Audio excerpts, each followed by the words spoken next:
And we're their Summit County affiliate. And basically our mission is threefold, and that is to support, to educate, and to advocate on behalf of those who have mental illness and their families. And we define families very broadly, not necessarily blood, but anybody who loves somebody with a mental health diagnosis. So a little bit about what I'm going to be talking about tonight. And it's just, we're in a really strange time, as everybody knows. This is new territory we're walking. Lisa and I were just talking about it before we went live on here about doing virtual walks and all that things. And everybody's lives are upended right now. And there are a lot of stressors that are going on at home. And we're all living at home with the people that we love, but sometimes those people that we love really get on our nerves. So just kind of some ways to address what's going on with this whole stay-at-home order, how to keep some peace, and how to take care of the caregiver. And along with that, you're also going to be talking about a lot of these tips and hints will also be real helpful for those that you're caring for at home too. So I'm going to go ahead and share my screen here. Let's see what we got going on. All right. Can you guys see my screen? Not yet. No? See what I did. Did I do something wrong there? All right.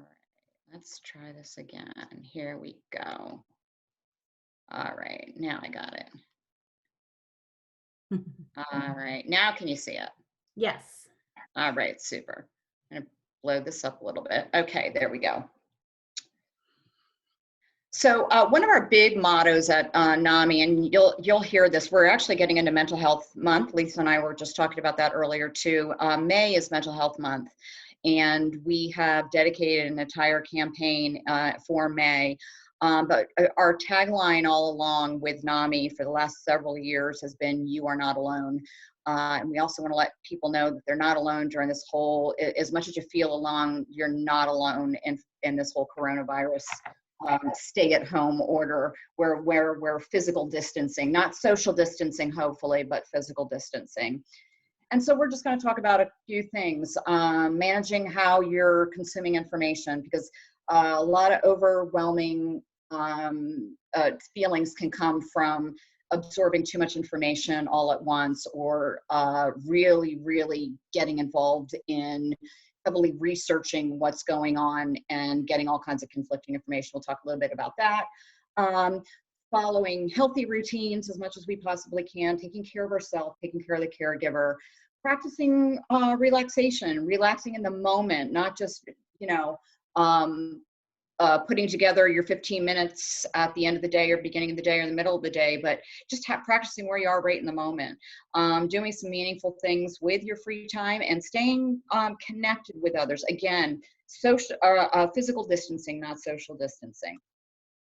So we were talking about managing how we're consuming information. One of the really important things to do, a lot of people are guilty of just getting on the internet and Googling. And especially when we talk about mental health issues, we always let people know that are calling us for assistance and guidance, make sure you're getting your information from reputable, credible sources. So I have some of these up here: the CDC, World Health Organization, SAMHSA, which is the Substance Abuse and Mental Health Services Administration, National Institute of Health. Those are all really good websites to get accurate, vetted information. Also, our national organization, NAMI.org, is another one. If you're looking for specific information on mental health, help, diagnoses, medications, all of the information that is on NAMI.org has been fully vetted. We've got a medical director on staff, and he's got a full staff that goes through all of the information that's posted on there to make sure that it's accurate. So a lot of this information that I'm giving you on here, I'm going to give Lisa a guide to give to you so she can pass on to all of you. And it will have all of these sources in there so that you can just, it's hyperlinked, you can click on it and you can get right to the sources. So no need to take notes or go back and review any of these slides or anything. You'll have a full booklet, pamphlet put together for you that she'll give you. So another thing that we talk about is how you're consuming your news. So yeah, you're going to, you're hearing a lot of what's going on. A lot of it can be really, really scary. If you're watching and listening to the same thing constantly, it really does and can be overwhelming. I find many times with myself that I need to take a break from it. I need to just tune it out. And you're allowed to do that, and you should do it. Set aside a period of time, whether it's in the morning with your morning coffee, in the evening time with how you're consuming that information. A lot of times it's easier to disengage from it if you're reading it rather than watching it. If you put on some of these 24/7 news channels and you just keep hearing those same stories over and over and over again, it really does become overwhelming. So pick a couple of reputable news sources. I have two that I go to regularly. They're national news sites, and I knew the information for the most part has been vetted in there. So do your own. I know a lot of different information that comes to you, especially from news sources, has political slant to it. We all know that. And so we'll take politics out of that. Just go to the ones that you're most comfortable with, but know that they're fully vetted and that you're getting accurate information. Social media is another big thing. Just be really careful about what you're reading on social media, what you're sharing on social media, because a lot of times those things can end up going viral and it's not accurate information. Again, just be wary of the information that you're getting, that it is accurate. A lot of times with mental health, we tell people to make sure, again, that they're getting their information from those reputable resources, because a lot of this stuff, if you just go on and Google, it can be really, really scary. And then we get into, this sounds really rudimentary, but it's so important. We're at home. We need to make sure that we're getting into our daily routine like we're always doing. It may be a little bit different. It may look different. A lot of you may have your children home with you during the day, and that's not typical. But try to make sure that you're in a routine. I found out early on this, I've been working from home now for the last 6-8 weeks, however long it's been. Found out in the very beginning that, I tended to, if I didn't have a morning webinar or whatever, I would get up in the morning and stay in my pajamas and hop on the internet and take my time getting out of bed in the morning. And, it's really easy to fall into lack of routine, and lack of routine causes stress. It really does. So get up, make your bed. I don't make my bed. Just saying. But if that's part of your routine, that's what you do, make your bed. If your kids are normally, if that's what you like them to do, and that's part of their routine in the morning, have them make their bed. Have them do what they can do. If you got little ones at home, and they help you set the table for breakfast in the morning or whatever, continue to do those things. Get dressed, take a shower.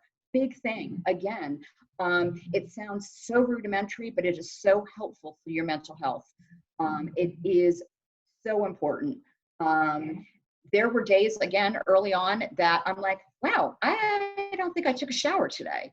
And I felt like it. Next day, you get up, you do your routine, you take your shower, and it really makes a huge difference. Connect with your loved ones.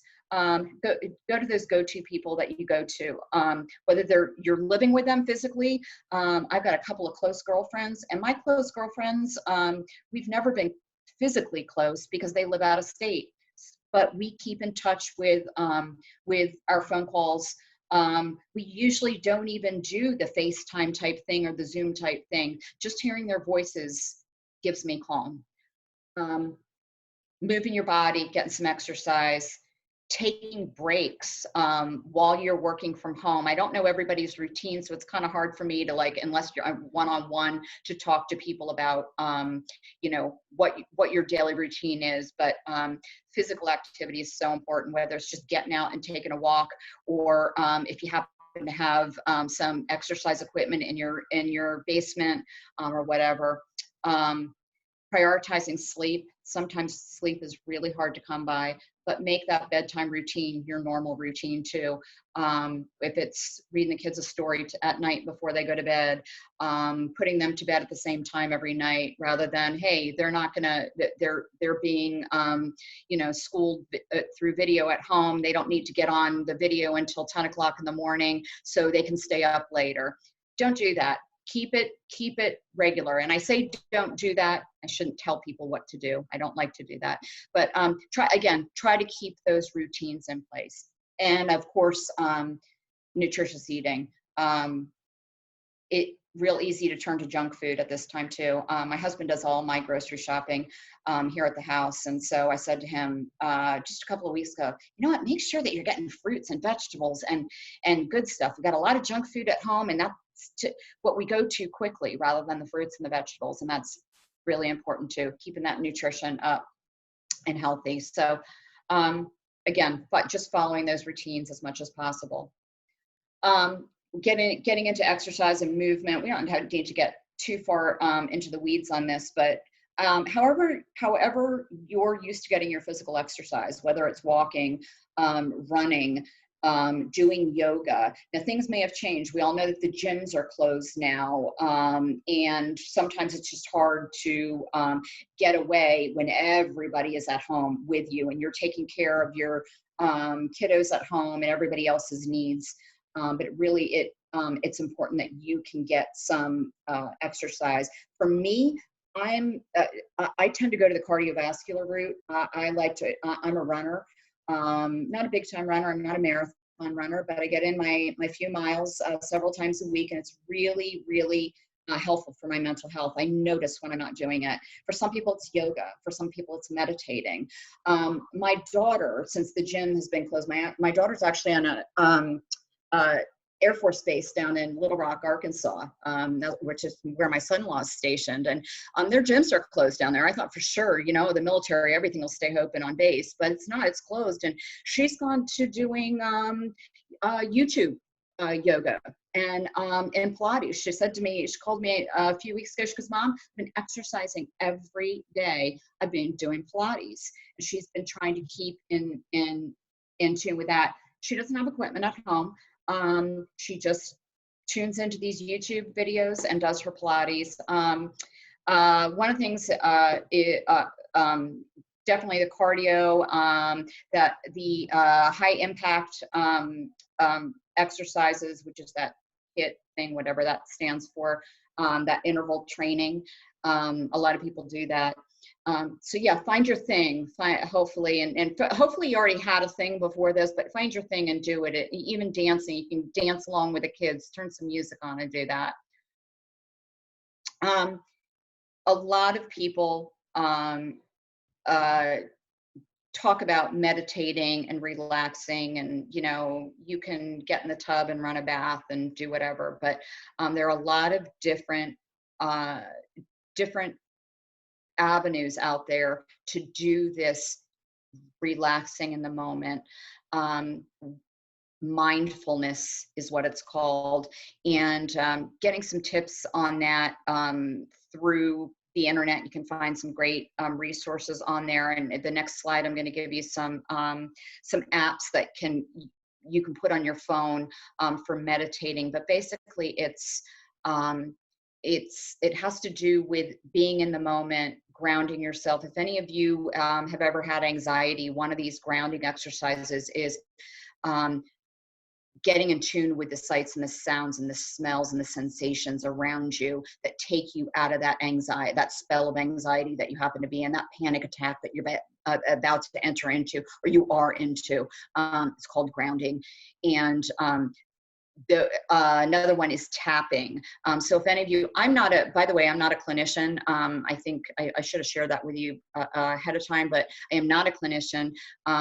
But if any of you are in therapy or are, again, you can get a lot of the stuff on the internet, but a lot of the different therapies, the tapping, the grounding, all of that, you can be taught to do that. So here on this next slide is some of the meditation stuff that we were talking about. One of the ones that the app that I have on my phone, which I should use more and I don't, it's called Headspace. These are free, by the way. You can also get subscription content.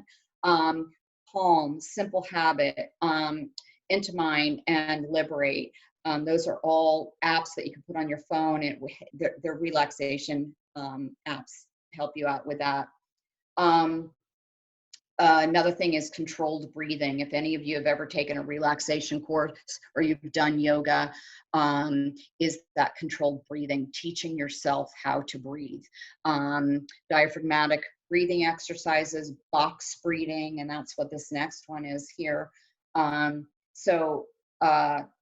It's so simple. Breathing and holding for a cadence of 4, exhaling for a cadence of 4, holding that exhale for a cadence of 4, inhaling for a cadence of 4. Again, you can do that to reduce stress. You can do it during your interval times for your workouts, that type of thing. A lot of people use it to relax before they're going to bed. I have a very close girlfriend that does it every night in order to put herself to sleep. She does it meditation for about 10 minutes and she falls right to sleep doing it. Took practice. It doesn't happen right away. So stick with it. If you start doing it and you're like, oh, this isn't working, I can't tune my mind out. My mind keeps, going through all kinds of different thought process. It does take some practice. It's not as simple as it sounds. Mhm. And then some of the other stuff that you can do to, I don't know, how many of us have free time? But if you do have some free time, taking that time to do something non-productive even. We don't have to, this isn't a contest to see who handles the coronavirus stay-at-home order the best. We're just trying to make it through the day, and we're just doing as well as we can to relax and make it through the day together with the people that we're living with, the people that get on our nerves on occasion, or maybe more than just an occasion. So reading a book, listening to an audiobook if you don't want to do that. So and even if the kids, like if you just need a break from the kids and you're like, I don't want to put them in front of the TV, or I don't want to put them on an electronic right now, there's audiobooks out there that you can get from the library. You can get them right on an app. You can get them from the website. Really helpful. I go to Judge Stormer's court for a program that she has through the probate court. And one of the things she always asks the people that come before her is she says, do you have a library card? Do you have a library card? So it's one of the first questions she asks people. And it really is. It's really beneficial, especially if you're here in Summit County. We have a great library system. So use it if you can. Learning a new skill, doing a puzzle. I'm so amazed that there's 3 of us in my house right now. We're all adults, and we've been doing a puzzle every night. It's on the kitchen table. We can't even eat at the kitchen table because it's filled with a 1,000-piece puzzle. So we've been working on this one for, I think this one's been 2 or 3 weeks. Before that, we worked on another one for 2 weeks. And it's kind of satisfying. A couple of nights I stayed up till 2 o'clock in the morning working on the puzzle. We still don't have it all together. We're getting real close. Journaling is a good thing. If you yourself, we always tell people that come to us for help and assistance and guidance to journal. Do your journaling. You would be amazed at what self-care that provides for you, is writing down your thoughts, sharing them with only yourself, and just getting those thoughts out of your head and down on a piece of paper. And share that skill with your kids too, because it's really important. And I'll tell you, we're living through some really, really remarkable times right now. And it'll be neat for them to look back on someday, to take a look at, hey, I lived through this time and what I was doing and how we got through it all together. The weather's starting to get better. A lot of people are out there gardening, doing crafts out in the yard, just tending to things around the house. Cooking I'm not really into cooking. It's kind of a chore for me. It's not something that I enjoy, but a lot of people love to cook and create new things. I certainly love a good meal, but cooking's not really one of my things. But if it's yours, have at it. Do whatever it takes to make you feel better. And this is so important. We have introverted people, we have extroverted people, and even if you're an introvert, make sure that you're getting in touch with those social networks that you do have, because this feeling of isolation that has been brought upon all of us has been stifling at home, and even people that are in tip-top mental health shape are struggling through this. And so stay connected. Do it through the phone. Email's kind of hard. I don't know about you guys, but I've been getting bombarded with email, and that actually is overwhelming to me at times. So that's one of those things where I tend to root those out and try to stay away from it as much as I can. Stay on top of it, but stay away from it, if that makes any sense whatsoever. Social media, and again, I limit myself on that. If you get if you have a good social network on social media, that's wonderful. But again, sometimes it just gets overwhelming for me. So I limit myself on that. Video calls are great. Real helpful. Like I said to you, my daughter's down in Arkansas, and we talk to her pretty much every night on FaceTime, and it's just so good to see her. Sometimes she will just sit and have dinner with us on FaceTime, and it's just good to be around her, even if we're not even talking and we're just kind of doing our own thing. She's there. It's like she's in the same room with us. It's kind of nice. Ask for help if you need it.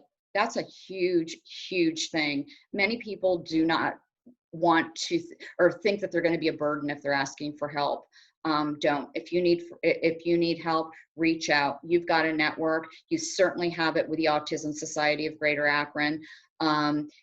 They're fantastic people there to help you. I know they have peer specialists there that can help you navigate through all of this for your support. And that's why they're there. They're there to help you. They're there because they care.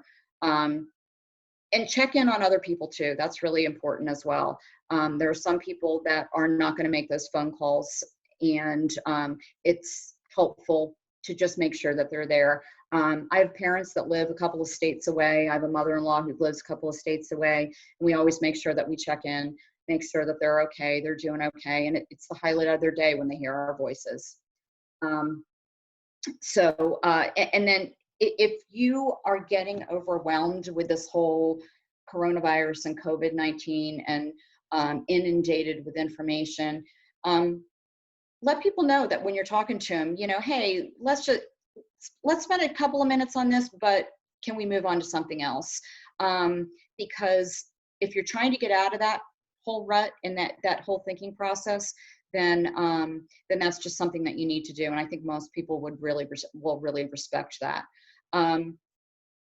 Communicate your expectations to the people that you're living with.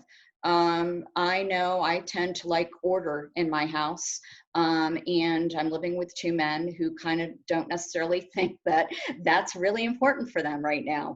And so I've communicated my needs, mostly nicely, but sometimes not so nice if no one's listening. And we're all coping and staying together just fine. I talked about the virtual dinners that we've done with my daughter. I do coffee breaks with my girlfriends. And we have a ritual every night where we're watching a series on Netflix. I think everybody's Netflixed out, but whatever. Kids, younger kids, if you allow them to be on the video games or whatever, they can play video games with their friends.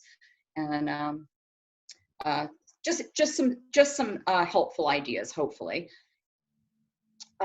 And then, we talk about finding that mental health community. We're here at NAMI if you need help with mental health, but certainly you've got the Autism Society who know, they know exactly what you're going through and what you're dealing with your special needs that you've got going on at home. So reach out to them for help and support. If you belong to a spiritual or religious community, reach out to them too. They have been immensely helpful.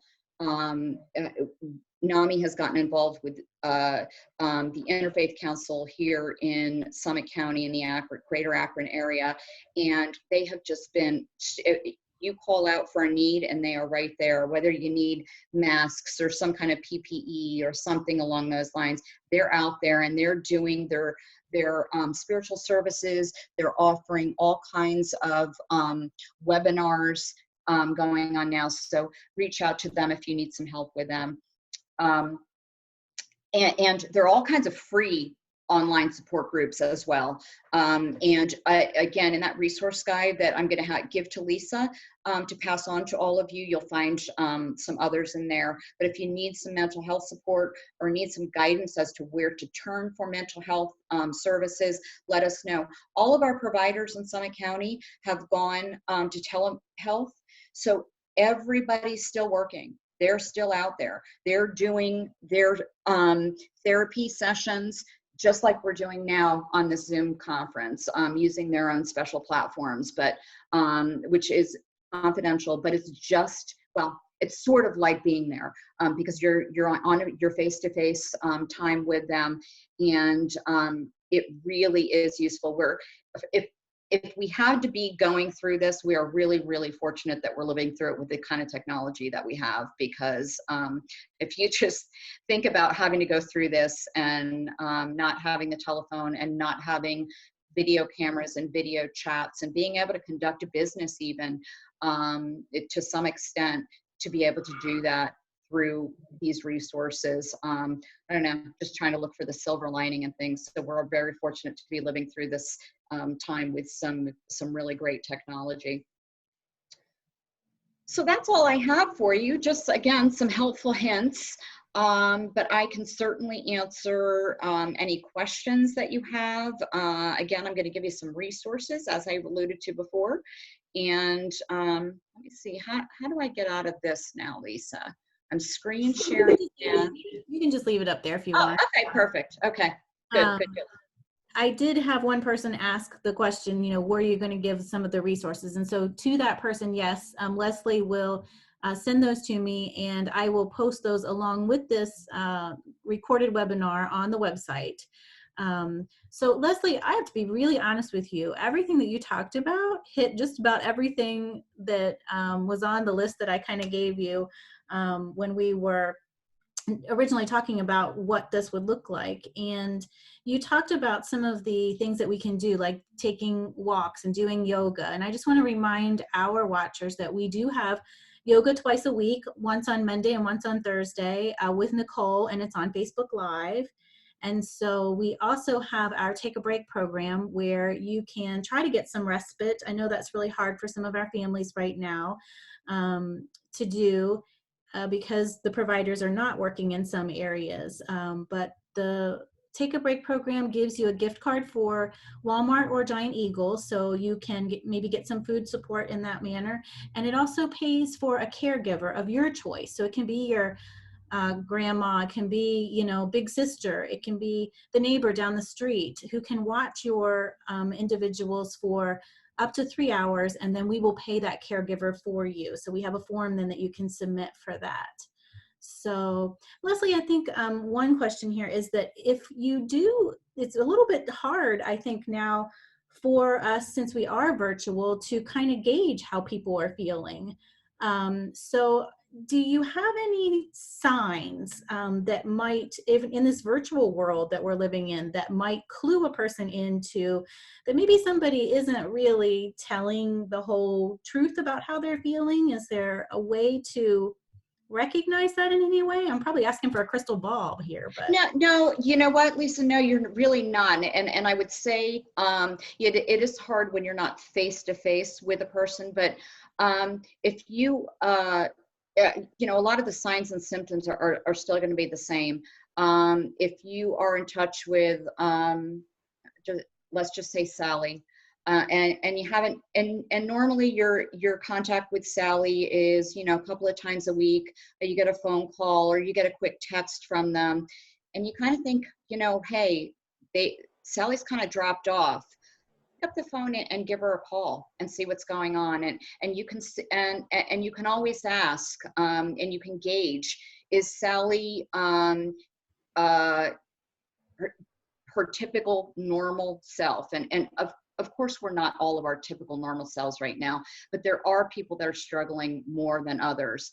I have a close friend right now that is struggling more than others. And actually, I shouldn't even say a close friend. She's a friend, she's an acquaintance, but I know her well enough that I knew when I spoke with her that she was struggling, that this was not the normal for her. She tends to be in a very good routine. She would get up in the morning, she would take the dogs for a walk, she would enjoy her morning coffee.